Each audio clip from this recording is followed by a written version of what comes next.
Concepts of the self. Welcome back, everyone, to the last of our little social cognition lecture here, the last segment of it. I'm not going to lie.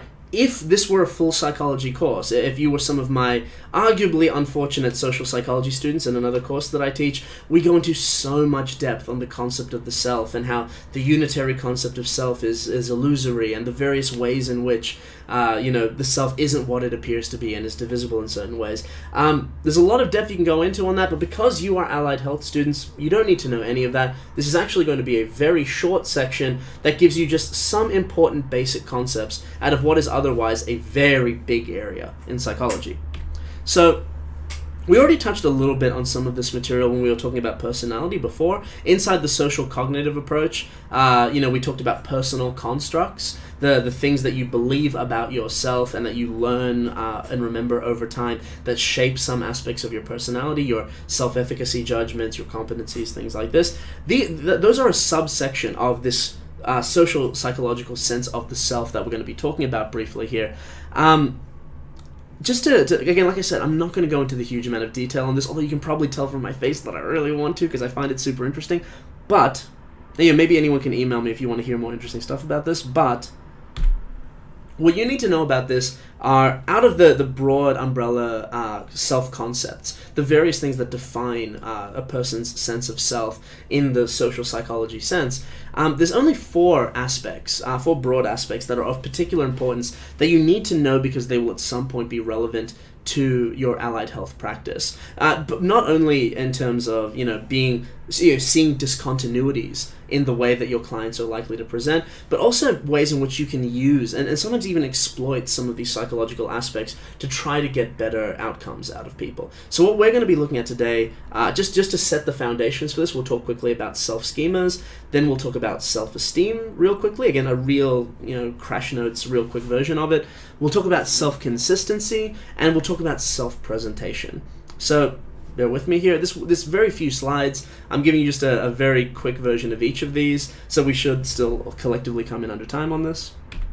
So, when we talk about somebody's self-schemas, I mentioned schemas before when talking about stereotypes as being a knowledge structure in your memory. Basically something that structures how you see a particular situation, what your expectations are, and what the relevant background knowledge on the matter is. Your self-schemas, as the name would imply, are your schemas about yourself, your knowledge structures that inform the different aspects of who you are. So, inside your overall self-concept, you have many self-schemas, which are the different dimensions that you see yourself in, the different ways you can see yourself. And this often overlaps extensively with, I was mentioning before, your different group memberships, the different aspects of yourself that you are in different elements of your life. So you might be, to look at the example here, you might be a track runner, which has a bunch of different values and expectations associated with it, and that's part of how you see yourself. You might think, I have an outgoing personality, therefore you conceive of yourself in certain ways, have certain expectations for yourself, certain background knowledge. You might think, I'm a good student, and therefore it builds up my self-esteem to say that students should be this way, these are my expectations, I do this to live up to that, etc. And various different elements of this will form, bit by bit, your overall self-concept, your overall knowledge structure about who you are and what makes you as an individual who you are. I've put text over this just to make it more obvious. All of these are forms of episodic memories that fit together as part of these overall thematic concepts of who we are.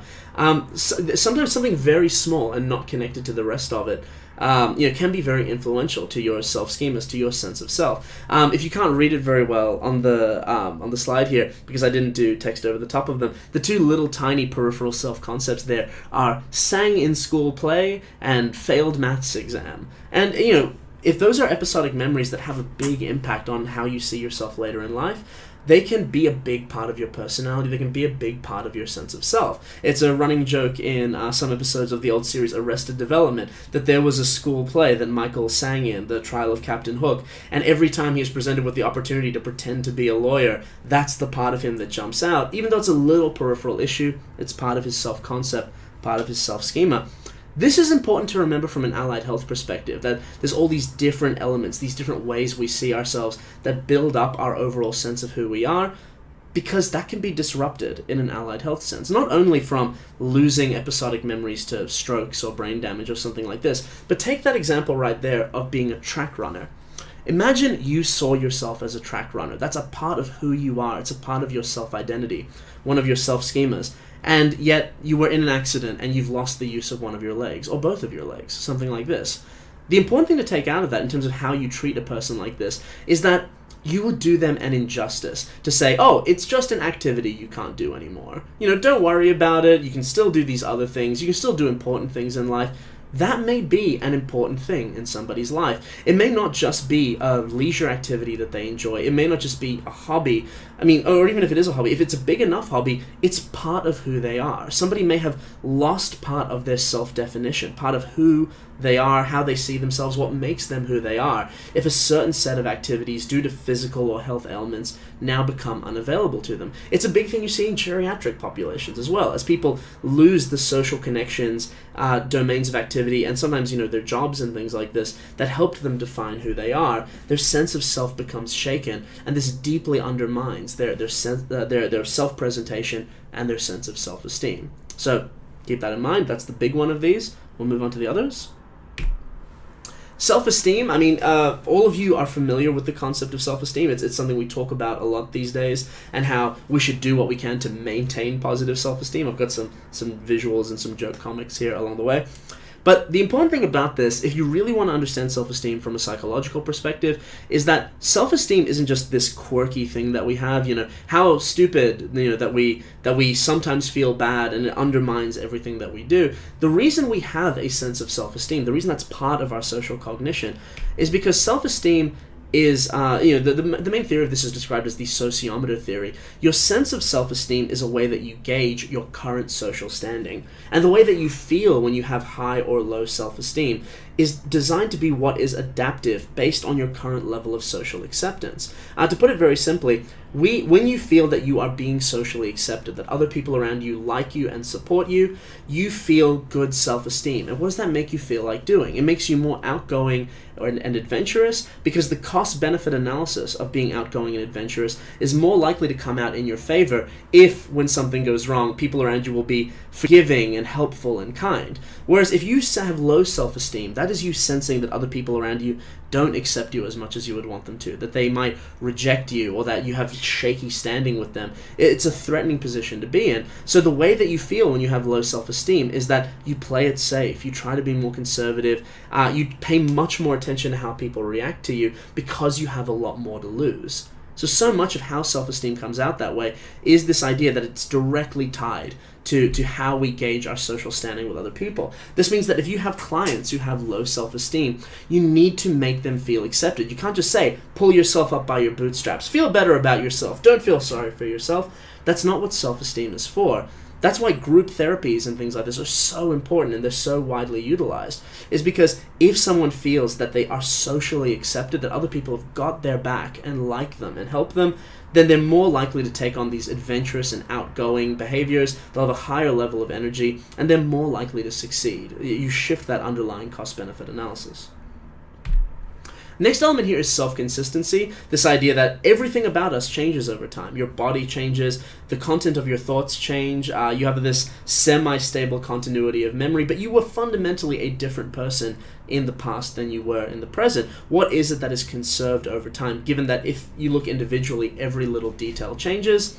The only real thing I can say about this is we have a sense of self-consistency. So the important thing to keep in mind about this is that people, when they look back on their own past and things like this, will inflate. They have a cognitive bias that makes them inflate the degree of self-consistency in the past than with themselves. I know, for example, if I go back in time and read blog posts that I wrote when I was 15 years old, I cannot relate to them. They are completely alien. I viewed the world politically and socially and scientifically very different than how I do now. And yet, if I wasn't looking at a blog, if you asked me, what were you like as a 15-year-old? I would just describe a tiny, self-consistent version of who I am now, but back in time. So we have a lot of illusions about our self-consistency, and that's an important thing to keep in mind. to not challenge people too much on this idea that, they've changed a lot from before or after an accident or something like this. The illusion of self-consistency is very important to somebody's stable sense of self, and can often evoke this very challenging set of emotions when somebody is forced to reckon with the idea that they've changed for the worse from the past, and that they've lost something that they can't get back. Last thing to talk about here is self-presentation, and I think the images here largely speak for themselves. We partially perform who we are. We try to control our presentation and what we put out to other people, and you have to let people do that. There's this whole, self-help vibe that goes out, in parts of the modern world today, which is you have to find your true self. You have to stop living for other people. You've got to stop pretending. That's absolutely, from a psychology perspective, completely false.